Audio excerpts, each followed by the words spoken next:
नमः शिवाय, ओम नमः शिवाय, ओम नमः शिवाय, ओम नमः शिवाय।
त्रिशूल पर बसी जो नगरी,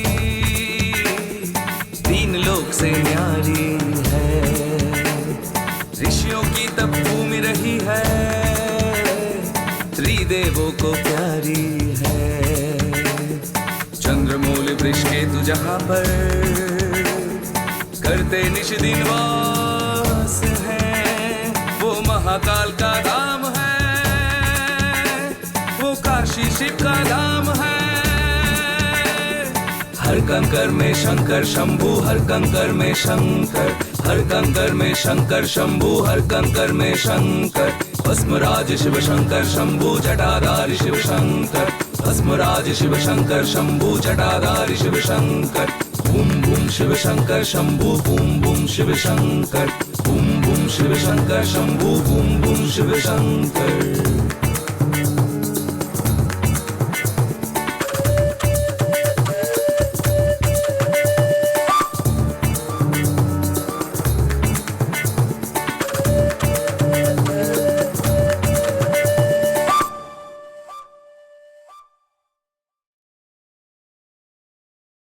बाबा कीनाराम। भगवान शिव की नगरी काशी माया मोक्ष, तंत्र मंत्र, योग भोग, धर्म और दर्शन की नगरी है। मोक्ष प्राप्त करने के लिए साधक लोग अनेक रूपों में भगवान शिव की पूजा करते हैं, जबकि भगवान महाकाल के विशिष्ट रूप भैरव की उपासना करने वाले को अघोरी कहते हैं। अघोर साधना का ये रूप 400 साल पहले काशी से ही प्रारंभ हुआ था। भगवान शिव का एक रूप है भैरव और इनकी पूजा करने वालों को अघोरी कहते हैं।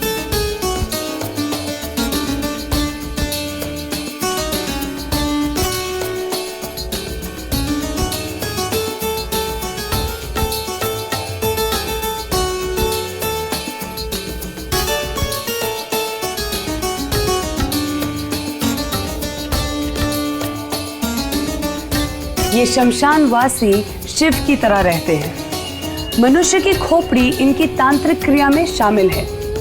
इन लोगों को असीमित और अलौकिक शक्तियों का स्वामी माना जाता है। इन अघोरियों में एक हैं बाबा कीनाराम।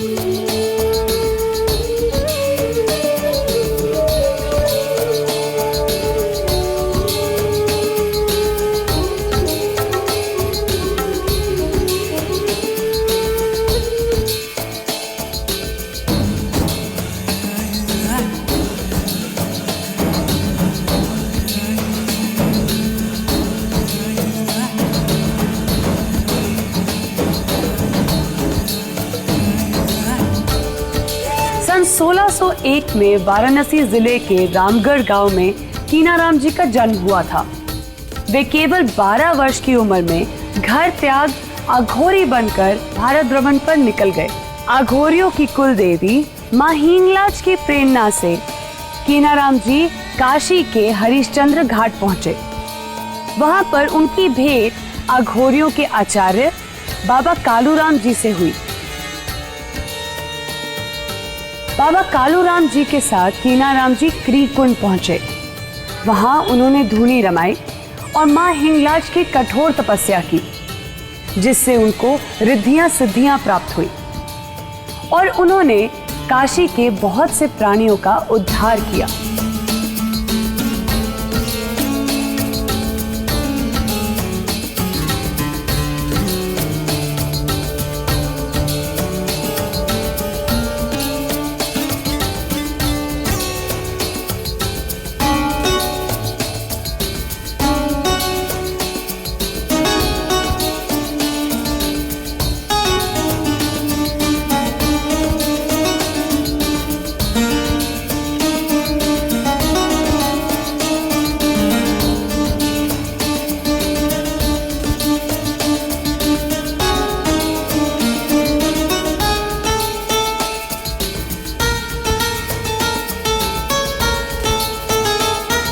वाराणसी के रविंद्रपुरी में क्रीकुंड पर स्थित बाबा कीनाराम का आश्रम, जिसे बाबा कीनाराम स्थल भी कहा जाता है, यहाँ पर बाबा कीनाराम की समाधि मौजूद है, जो आगोरी पंथ को मानने वालों के लिए किसी तीर्थ से कम नहीं।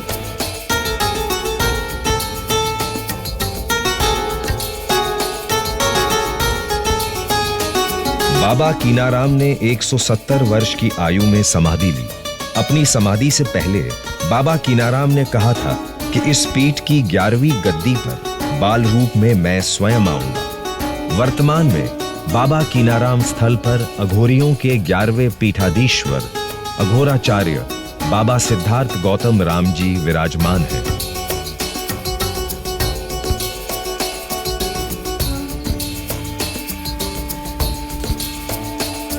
आज की आधुनिकता की अंधी दौड़ में भी काशी में ही नहीं, भारतवर्ष के अनेक भागों में भी अघोर साधना अनवरत जारी है।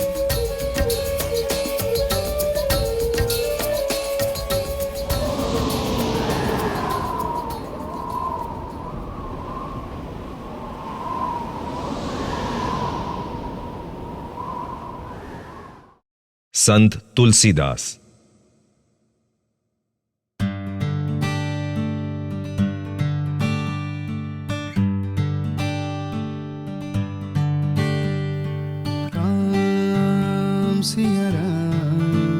सिया राम जय जय राम, राम सिया राम जय जय राम, राम। मां गंगा के किनारे 100 से अधिक घाट हैं, जिनमें से एक है तुलसी घाट। यहाँ पर बैठकर संत तुलसीदास जी ने रामचरितमानस की रचना करी थी। मैं जहाँ इस समय खड़ी हूँ, ये है तुलसीदास जी का कक्ष, और मेरे पीछे जैसा कि आप देख सकते हैं 400 साल पुरानी उनकी चौकी है। संवत 1554 में बांधा जिले के राजपुरा गांव में आत्माराम दुबे और हुलसी के घर एक पुत्र पैदा हुआ, जिसका नाम राम भोला रखा गया। राम भोला बड़ा हुआ, किंतु परमात्मा ने उनके सर पे से माता पिता का साया छीन लिया। फिर वह जाके संत नरहरि दास जी के संपर्क में आए। नरहरि दास जी ने उनको राम मंत्र की दीक्षा दी और उनका नाम तुलसीदास रखा। नरहरि दास जी ने सूकर खेत में तुलसीदास जी को रामायण सुनाई। वहां से अयोध्या होते हुए तुलसीदास जी काशी पहुंचे। उस समय महर्षि वाल्मीकि द्वारा रचित ग्रंथ रामायण मौजूद थी, किंतु संस्कृत में होने के कारण वे लोगों की समझ से परे थी। संवत 1631 में रामनवमी के दिन तुलसीदास जी ने रामचरितमानस की रचना शुरू करी। और ऐसा रामचरितमानस उन्होंने डेवलप किया कि जो विद्वानों के लिए भी है और जो नहीं पढ़ा लिखा है उसके लिए भी है, क्योंकि वो रीडेबल है, आप उसको समझ सकते हैं। और हम लोगों की अपनी जो फीलिंग है, आप जितने बार उसको पढ़ेंगे आपको नया अर्थ उसमें आएगा। तुलसीदास जी के घर में आज भी उनकी 400 साल पुरानी रचना रामचरितमानस की मूल पांडुलिपि रखी हुई है। संभवतः पहली बार इस अमूल्य कृति की फोटोग्राफी की गई है।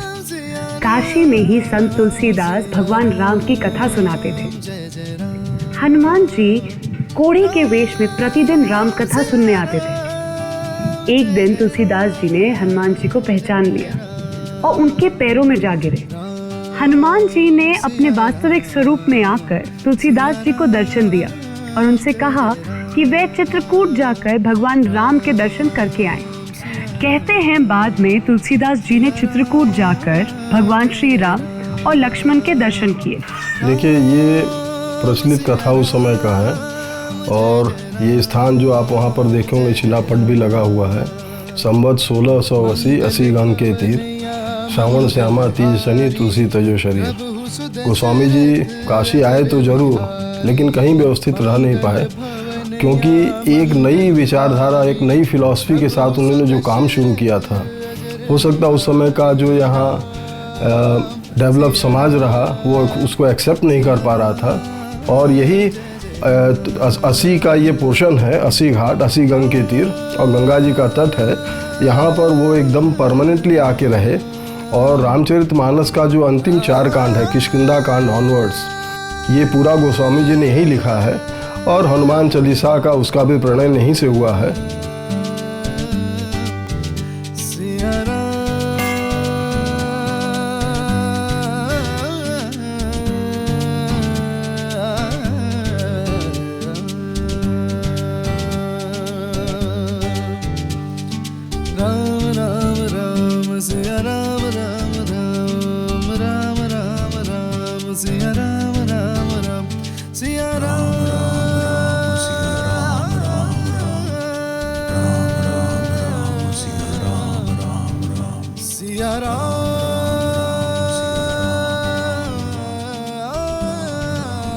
और वो ये भी नहीं कहते कि रामचरितमानस हमने लिखा है।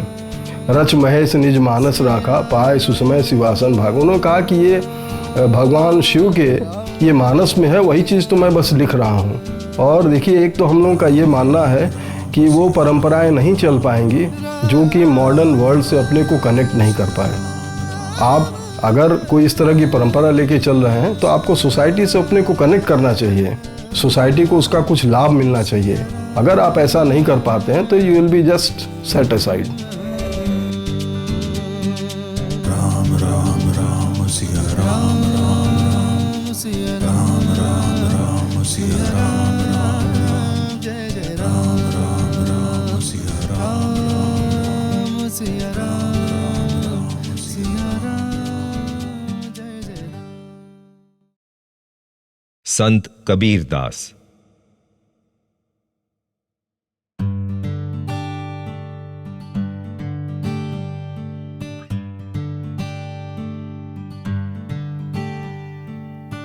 कबीरा कबीरा है कबीरा, कबीरा है कबीरा, कबीरा है कबीरा है कबीरा, कबीरा है कबीरा, कबीरा है। जहाँ हम भी बैठे हैं, ये कबीर साहब का ये कबीर चबूतरा था।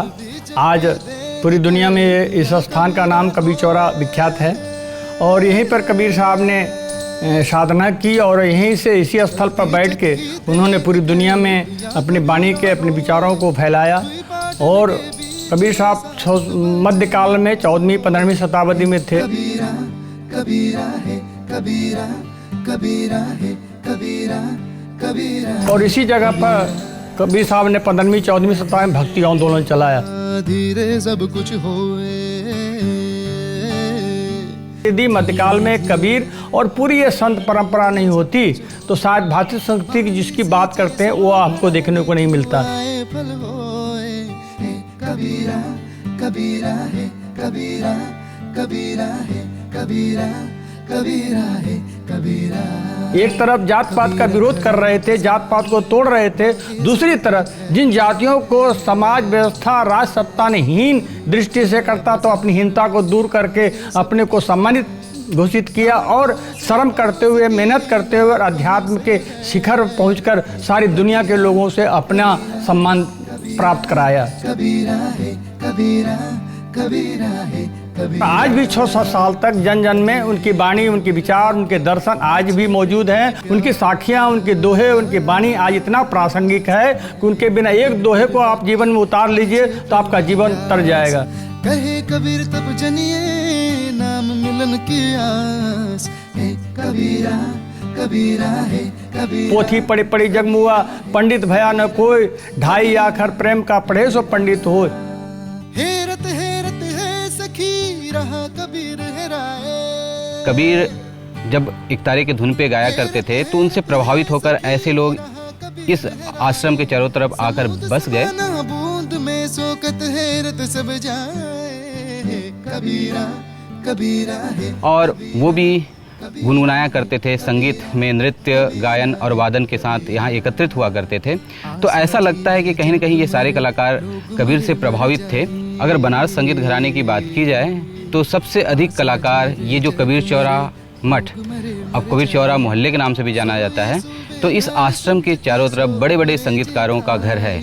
और 7 बार इन संगीतकारों को पद्मश्री या पद्म विभूषण प्राप्त हो चुका है। कबीरा है कबीरा।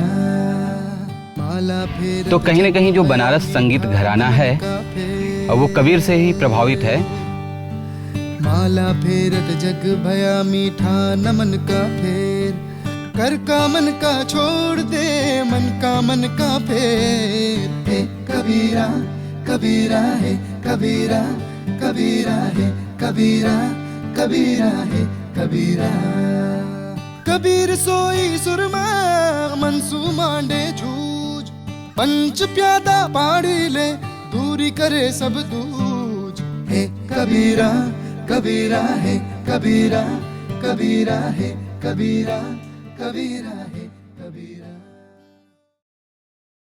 डोम राजा।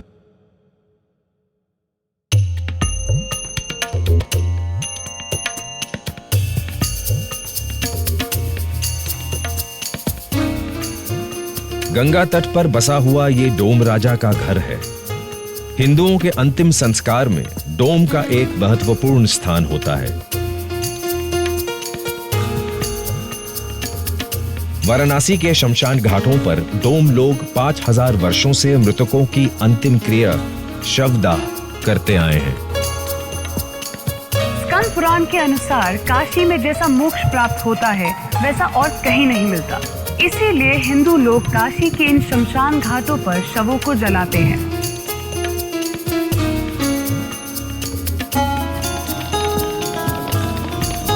इन घाटों पर मृत शरीर की अंतिम क्रिया करने वालों को डोम कहते हैं। डोम समुदाय को शमशान भूमि का संरक्षक भी माना जाता है।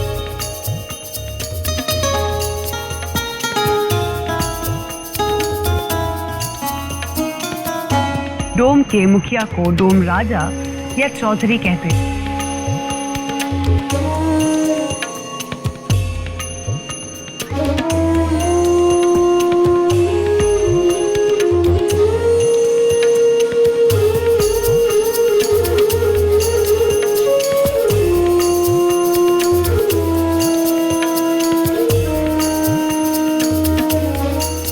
जिस समय काशी में शंकर भगवान और पार्वती जी आए थे नहाने के लिए, तो उस समय काशी में गंगा जी नहीं थी। उस समय कुंड था मनगंगा घाट पे। तो बोली कैसा हम काशी में नहाना चाहते हैं। तो बोली शंकर जी बोले कि कहाँ नहाओगे? बोले कि ऐसा कि कुंड में नहाएंगे। तो गई उनको लेकर गए शंकर जी और पार्वती जी कुंड के पास गए। तो हम लोग की जो जाति थी उस समय हम लोग पंडित थे। तो बोले कि ऐसा देखो ये नहाना चाहती है, इनको स्नान कराने के लिए जगह दिखा दो। तो जब वो गई नहाने के लिए तो नहा के आए तो उनका एक कान का कुंड गिर गया। आके बोले कि ऐसा प्रभु हमारा कुंड गिर गया है, तो इन सबों से कर दीजिए कि हमारा कुंड ला दे। तो एक जो हमारा जाति का था वो गया लेने के लिए, वो पा गया, पाकर उसको रख लिया, चुरा लिया। तो बोला कि ऐसा कि नहीं मिला। तो उसी समय शंकर भगवान पार्वती जी अपने रूप में आके बोले चंडाल कहीं के रख के कह रहे हो कि नहीं मिला। तो कहे कि लगा हाथ जोड़ के माफ़ी मांगने। कहे प्रभु हमसे बहुत बड़ा गलती हो गया, हमको आप माफ़ कर दीजिए। तो मैं बोले कि ठीक ऐसा है कि तुम इसी जगह रहोगे और हिंदू को मतलब अग्नि दोगे हिंदू धर्म को, उन्हीं से उनका उद्धार होगा। तो उसी समय से हमारा ये जो जाति है डोम परिवार समाज का, उसी समय से बना हुआ है।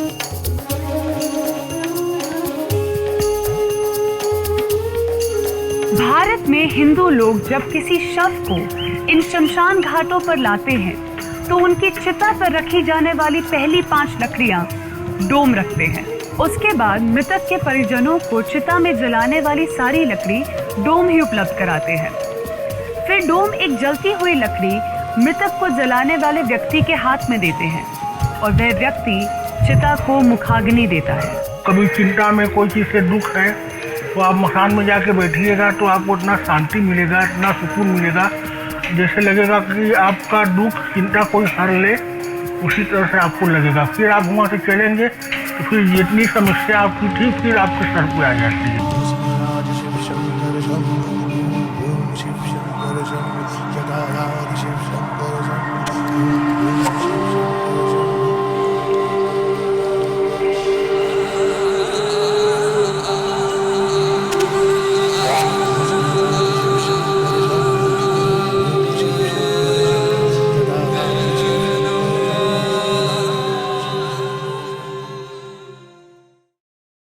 नेपाली मंदिर।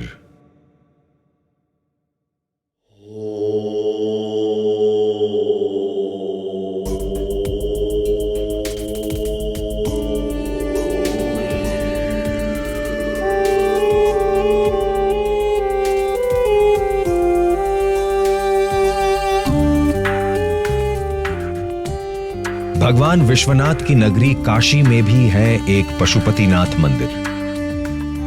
यह मंदिर नेपाल के पशुपतिनाथ मंदिर की ही एक प्रतिकृति है।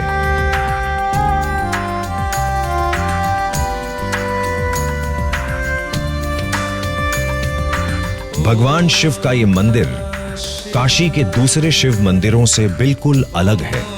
इसे पत्थरों से नहीं बल्कि नेपाली लकड़ियों से बनाया गया है,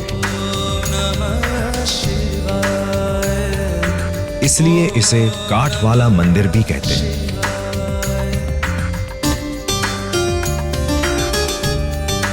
इसकी नींव 19वीं सदी में नेपाल के राजा राणा बहादुर शाह ने रखी। मंदिर के पूरा बनने से पहले ही राजा बहादुर शाह को वापस नेपाल जाना पड़ा। उसके बाद उनके पुत्र वीर विक्रम शाह ने इसका निर्माण कार्य पूरा करवाया। इसे काशी का पशुपतिनाथ मंदिर भी कहा जाता है। इस मंदिर का निर्माण नेपाली कारीगरों ने नेपाली वास्तुकला और शिल्पकला के अनुसार ही किया है।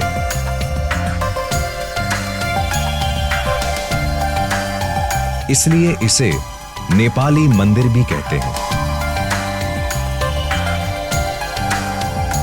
इस मंदिर की दीवारों में लकड़ी की बनी हुई अनेक देवी देवताओं की मूर्तियां बनाई गई हैं।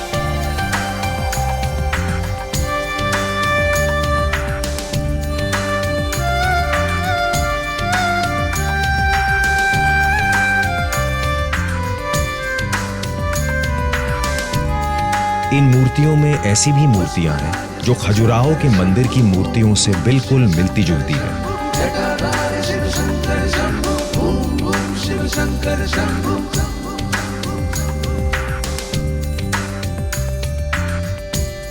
नेपाल के मंदिरों की तरह ही इस मंदिर के बाहर एक बड़ा सा घंटा है। इस मंदिर में पूजा पाठ नेपाल के पशुपतिनाथ मंदिर की ही तरह होता है। मंदिर के बाहर दक्षिणी द्वार पर पत्थर का बना नंदी बैल है और मंदिर के भीतर गर्भगृह में नेपाल के भगवान पशुपतिनाथ शिवलिंग की ही एक प्रतिकृति स्थापित है। जो लोग नेपाल नहीं जा पाते उन्हें इस मंदिर में ही भगवान शिव के पशुपतिनाथ स्वरूप के दर्शन सहजता से हो जाते हैं।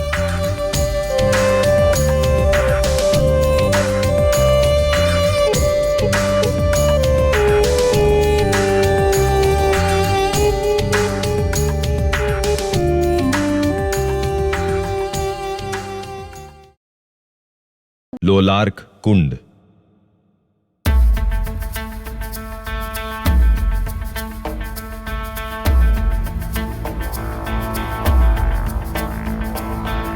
काशी भगवान विश्वनाथ की नगरी है, जिसकी पहचान इसके पावन मंदिर, सुंदर घाटों और जलकुंडों से होती है। वाराणसी के तुलसी घाट के पास स्थित है ये लोलार्क कुंड। इसे सूर्य कुंड भी कहा जाता है।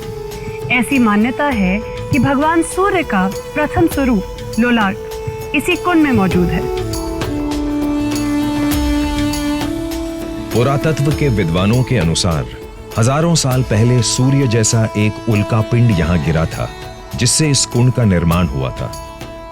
कहते हैं कि मुगल सम्राट अकबर और जहांगीर के समय लोलार्क कुंड को काशी का नेत्र कहा जाता था। महारानी अहिल्याबाई होलकर ने इस कुंड की चारों ओर से मरम्मत करवाई थी। लोलार्क कुंड में पानी इकट्ठा होकर 2 अलग-अलग कुएं में जाता है। यह कुंड चारों ओर से पत्थरों की दीवारों से घिरा है। कुंड के नीचे स्नान करने के लिए सीढ़ियां बनी हुई हैं। यहां पर सूर्य का प्रतीक एक चक्र स्थापित है। स्कंद पुराण के अनुसार यहां एक महान धार्मिक राजा देवोदास राज्य करते थे। भगवान शिव ने सूर्य देव को राजा का पाप जानने के लिए काशी भेजा।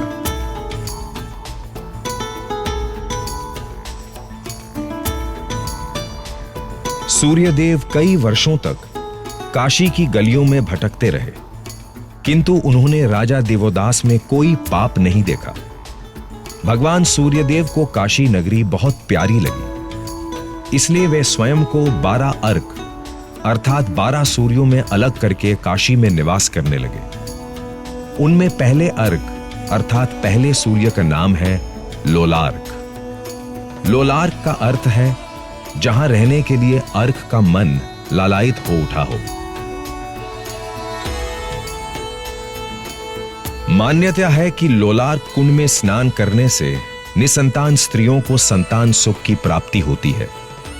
इसलिए लोग भगवान सूर्य से मनौती मांगते हैं। जिनकी गोद सूनी है वे स्त्रियां तो यहां आती ही हैं, साथ ही वे लोग भी आते हैं जिनकी मनोकामना पूर्ण हो जाती है। स्कंद पुराण के अनुसार भगवान लोलार्क काशीवासियों के योग और क्षेम की सिद्धि करते हैं। इसलिए लोग रविवार को लोलार्क कुंड में स्नान करके भगवान लोलार्क का दर्शन करके चरण अमृत लेते हैं।